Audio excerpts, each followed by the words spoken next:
Resources کے اندر رہتے ہوئے جو پاسبل ہے وہ کرنے کی کوشش کی جاتی ہے. لیکن یہ اب جو بلوچستان کے حالات ہیں اس میں یہ بتائیے کہ بلوچستان ہمارا صوبہ ہے، وہ پاکستان کا ایک حصہ ہے. اس کے خلاف کوئی علیحدگی کی بات کرے، اس کے خلاف کوئی مسلح جد و جہد کی بات کی جائے کہ ہم نے اس کو آزاد کرانا ہے. بھائی وہ کہاں ہوتا ہے؟ پوری دنیا میں کون یہ سب کچھ برداشت کرتا ہے؟ اور پھر جب آپ کے پاس ثبوت بھی ہوں کہ باقاعدہ انڈیا جو ہے وہ پروکسیز کے ذریعے پلے کر رہا ہے، اس کے باوجود آپ اس کو جو ہے وہ نام لگائیں. اور یہ جو وقتاً فوقتاً انفارچونیٹ واقعات ہوتے ہیں، جو ہمارے پنجابی مزدور وہاں پر جو ہے وہ شہید کیے جاتے ہیں، آپ نے کبھی پنجاب کے منہ سے گلہ سنا؟ یا ہم نے کبھی یہ کہا کہ جو ہے یہ فلانا صوبہ جو ہے وہ اس کا وہ ہے ایسا کیوں ہوا؟ چونکہ وہاں پر جو ایک شورش ہے، جو ایک پرابلم ہے، وہ ایکچولی پورے پاکستان کا پرابلم ہے اور ہمیں اس کو مل کے لڑنا ہے. لیکن خدا کے واسطے غلط اور صحیح میں فرق جو ہے وہ ایز اے ہیومن بینگ بھی ہمیں کرنا چاہیے، اور صحافی ہوتے ہوئے تو ڈبل ذمہ داری ہوتی ہے کہ آپ اوپینین میکرز ہیں. آپ جو لکھتے ہیں اس سے لوگ اپنی رائے ڈیولپ کرتے ہیں. اس رائے کو جو ہے وہ کتنا اوتھینٹک، کتنا صائب ہونا چاہیے، یہ مجھے تو کم از کم آپ کو بتانے کی ضرورت نہیں ہے. میں سمجھتی ہوں کہ اس میں آپ کو سورج کو چراغ دکھانے کی جو ہے وہ بات ہے. دوسرا جو ایک دو پینڈنگ جو پیمنٹس کے حوالے سے جو گفتگو ہوئی، ایک کورٹ کیس بھی ہے آپ کے جو ہے وہ اس سے متعلق، جس میں ایک موصوف یہاں تشریف فرما تھے جنہوں نے وربل آرڈرز کے اوپر جو ہے وہ کیمپینز چلوائیں، جس کا کوئی ریکارڈ جو ہے وہ ڈی جی پی آر میں اویلیبل نہیں تھا. اس کے اوپر ہم نے ایک راہ نکالا ہے. انشاءاللہ تعالیٰ بہت جلد آپ کو ایک اچھی خبر جو ہے وہ اس حوالے سے بھی سننے کو ملے گی. اور دوسری بات یہ ہے کہ میں سمجھتی ہوں کہ جو ہم نے صحافی کی تعریف کے لیے جو ایک کمیٹی بنائی تھی، میں نے کچھ دن پہلے بھی ڈی جی پی آر سے ریکویسٹ کی تھی کہ وہ اس کمیٹی کی میٹنگ دوبارہ کنوین کریں اور جو کام ہم نے جہاں پینڈنگ چھوڑا تھا اس کو شروع کیا جائے. اور ہمیں آپ بتائیں کہ آپ کے مطابق صحافی کون ہوتا ہے؟ کیا جس بھی راہ چلتے کے پاس ایک عدد ٹیلی فون ہے جس کے اندر کیمرہ ہے، اور اس نے ایک مائک خرید لیا ہے 500-600 روپے کا ہال روڈ سے، اور اب اس کے پاس اس کو آپ صحافی مان لیں، اس کو آپ کہیں کہ اب وہ جو بھی کہہ رہا ہے وہ صحافت ہے، تو اس کا فیصلہ میرا خیال ہے کہ آپ زیادہ بہتر کر سکتے ہیں. جو ایک بات این سی سی آئی کے نوٹسز کے حوالے سے جو آپ نے ریز کی کہ اس کے اوپر پہلے انویسٹیگیشن ہونی چاہیے اور پھر ایف آئی آر ہو، اس میں بالکل کوئی دوسری رائے نہیں، بالکل درست طریقہ کار ہے، ایسے ہی ہونا چاہیے. میری اطلاع کے مطابق تو ایسا ہی ہے، لیکن اگر کچھ کیسز میں اگر ڈیو پروسیس فالو نہیں ہوا تو بالکل ہونا چاہیے.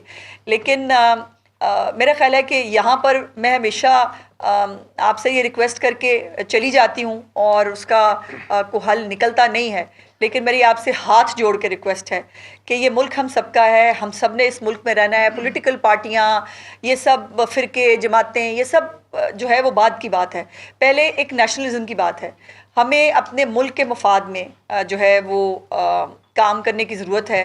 یہ میرا لیڈر فلانا تے میرا لیڈر فلانا، اور اس کو پھر آپ مجھے کہیں جو آج بھی جو ہے وہ سوشل میڈیا کے اوپر اپنے اکاؤنٹس کے اوپر میرا لیڈر فلانے کی تصویر لگائے اور وہ کہے میرا لیڈر ہے، اور اس کے بعد آپ مجھے کہیں کہ میں اس کو صحافی مانوں. آئی ایم سوری، آپ کے پاس آپ کے اپنی رائے کا اختیار ہے. میں تو نہیں سمجھتی کہ ایک صحافی کسی کو اپنا لیڈر کہہ سکتا ہے. اور اس کے اوپر جو کوئی ڈسپلنری کمیٹی بنا لیں پلیز، خدا کے لیے. پی بی اے اپنے طور پہ بنا لے، آپ سی پی این ای، اے پی این ایس اپنے طور پہ بنا لیں. بیسکلی تو یہ زیادہ ایشو جیسے میں نے کہا کہ ڈیجیٹل میڈیا کا ہے، تو ڈیجیٹل میڈیا کے فورم کے لیے آپ ایک ڈسپلنری کمیٹی کوئی چیز بنا لیں، اس سے پہلے کہ حکومت اس پہ اعتراض کرے، اس سے پہلے کہ کوئی اور اس کے اوپر جو ہے وہ جا کر ایف آئی آر کے لیے اپلیکیشن دائر کرے. اگر آپ کی طرف سے پہلے ایکشن لے لیا جائے گا تو کسی کے پاس کوئی جسٹیفیکیشن رہے گی نہیں آگے بڑھنے کی. وہ چونکہ اس کا فیصلہ آپ کر چکے ہوں گے، اس کا فیصلہ جو اس نے غلط کہا ہے، اور شاید اس کی بات آپ کو بہتر سمجھ میں آ جائے. چونکہ ہم نے تو ابھی تک یہی دیکھا ہے، جتنے نوٹسز میری نظر سے گزرے ہیں، جتنی پروسیڈنگز کا مجھے پتہ چلا، اس میں جو ہے وہ باہر بہت شیر بنتے ہیں، اندر جا کے کہتے ہیں جی معافی دے دو، ساڑھے کو غلطی ہو گئی. تو یہ آپ کی غلطی جو ہے وہ جس شخص کی آپ نے توہین کی ہوتی ہے, جس پہ الزام لگایا ہوتا ہے, اس کو بہت بھاری پڑتی ہے. میں نے یہ کیس خود بھگتا ہے. میری ایک ڈیپ فیک ویڈیو جو ہے ایک خاتون ہوتے ہوئے, آپ اندازہ لگائیے اس تکلیف کا کہ جو میں نے خود بھگتی ہے, اور ایک سٹنگ منسٹر ہوتے ہوئے بھگتی ہے, کہ آج تک جو ہے وہ میں کورٹ تک بھی گئی اور اس کا جو ہے وہ کوئی فیصلہ میں تو اس کے اوپر کوئی جسٹیفیکیشن نہیں لے سکی, سوائے اس کے کہ شاید ملک میں جو ہے وہ کچھ پرسنٹ لوگ اس بات پہ, میری جتنی بھی میں بار بار جا کے پیشیوں پہ ثابت ہوتی رہی, میں وہاں بات بھی کرتی تھی میڈیا سے, حالانکہ میرے لیے آسان نہیں تھا کہ بار بار لوگوں کو یاد کراؤں کہ ایک ویڈیو آئی تھی. بڑا آسان ہوتا ہے کہ آپ چپ ہو جائیں اور وہ چند دنوں میں بات کل ہو جاتی ہے. لیکن میری بیٹی نے جو مجھے انکریجمنٹ دی کہ آپ کو اس کے لیے فائٹ کرنی چاہیے, وہ بار بار میڈیا کے سامنے جانا اور یہ کہنا کہ میری ایک ویڈیو آئی تھی, جس نے نہیں بھی دیکھی ہوگی نا, شاید میرے بار بار بولنے پر انہوں نے بھی جا کے دیکھی ہوگی کہ ہاں ذرا, ویسے تو ہم مطلب ہمیں چسکا تو اچھا بہت لگتا ہے نا کہ ہاں ذرا دیکھیں کون سی والی ویڈیو آئی تھی. یہ آسان نہیں تھا میرے لیے, میں بھی ایک جوان بچی کی ماں ہوں, مجھے اس کی شادی کرنی ہے. سو یہ آپ کبھی ہمارے مسائل کے بارے میں بھی سوچ کے دیکھیے.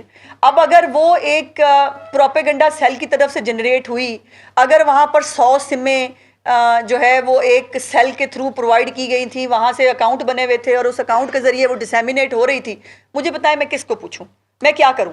یا میں بھی چپ کر کے بیٹھ جاؤں کہ ٹھیک ہے جی ان کے پاس آزادی اظہار رائے ہے تو پھر وہ ہونا چاہیے. میرے رائٹس کا کون حساب دے گا؟ میرے بارے میں جو ہے وہ میری بچی جو ہے وہ جہاں شادی ہو کے جائے گی, اس کے شاید امیجیٹ فیملی میں تو لوگوں کو یقین آ جائے کہ یہ ڈیپ فیک ویڈیو تھی. شاید ان کے کسی ریلیٹیوز کے دماغ میں ہو کہ شاید یہ ویڈیو سچ بھی ہو سکتی ہے. کسی کو اس تکلیف کا احساس ہے, کسی کو اس پریشانی کا احساس ہے جس سے اس ڈیجیٹل دور میں ہم گزر رہے ہیں. تو میری آپ سے ریکویسٹ یہ ہے کہ اور اس کیس کو بھی گلیمرائز کیا جاتا ہے, اس کیس کو بھی سوشل میڈیا کے اوپر مجھے بڑی تکلیف ہوتی ہے جب وہاں اس کیس میں ملوث لوگوں کو ہیرو ہیروئن بنا کے پیش کیا جاتا ہے. آج یہ پیشی ہوئی اور پھر وہاں خطاب ہو رہا ہوتا ہے, یہاں پہ غلط اور صحیح کو پوچھنے والا کوئی نہیں ہے.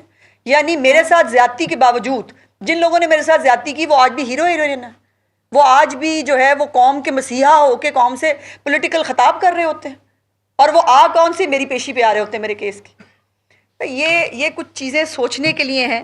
آج میرے ساتھ ہوا ہے, کل کسی اور کے ساتھ بھی ہو سکتا ہے, اور ڈیجیٹل میڈیا کو شتر بے مہار چھوڑنا پاسبل نہیں ہے. پوری دنیا میں کہیں پر ڈیجیٹل میڈیا جو ہے وہ اتنا آزاد نہیں ہے جتنا ہمارے ملک میں آزاد ہے کہ جو دل چاہتا ہے آپ کریں.